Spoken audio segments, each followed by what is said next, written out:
क्या शशि भाई, क्या हाल है? ठीक ठाक है।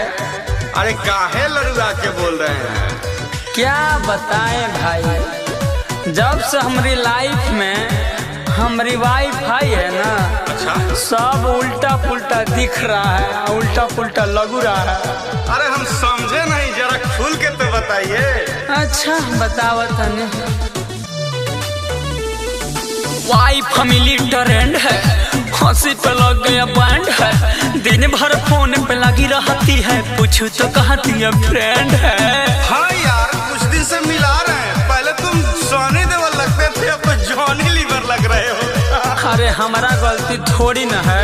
पापा के कहला पर कहले नी शादी, शादी हमर बाबे है बर्बादी,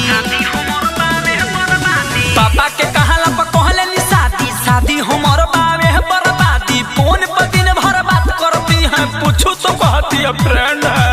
ओ तेरी, पहले से बीबी ने रखा बॉयफ्रेंड है। अरे दादा, पहले से बीबी ने रखा बॉयफ्रेंड है। तू तो गया भाई। पहले से मौगी ने रखा बॉयफ्रेंड है। अरे यार रखी है। हाँ भाई, है वो शहर की लड़की, होगी खिलरुआ बड़की।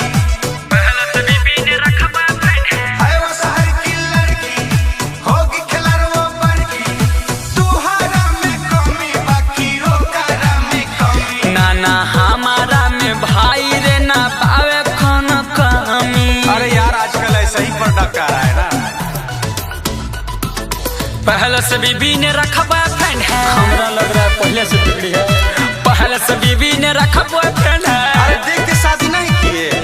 पहले से मौगी हम रखा बॉयफ्रेंड है। नानू हो, अरे हमको बुला लेते, देख लेते एक बार।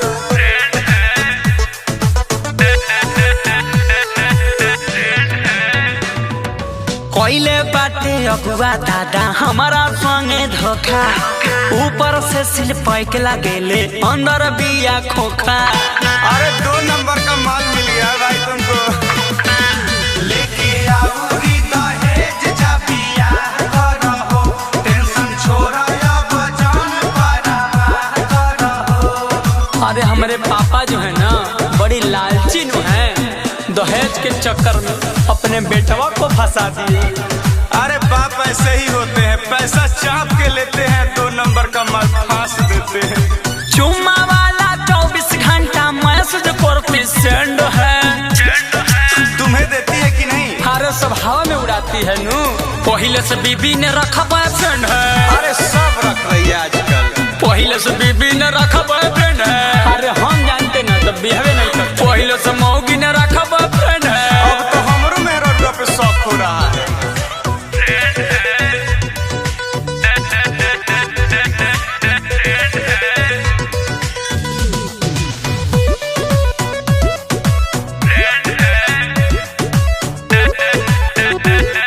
अरे काहे नहीं दूसरे से बात करेगी? थोड़ा लाइफ स्टाइल बदलो यार, थोड़ा कपड़ा ढंग से पहनो, मेरे तरह हीरो जैसा।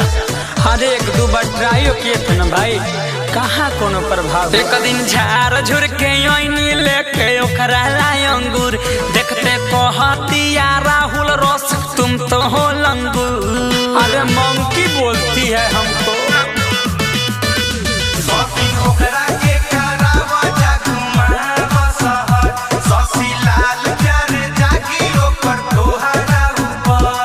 अरे भाई, उसके दिल में कोई और है।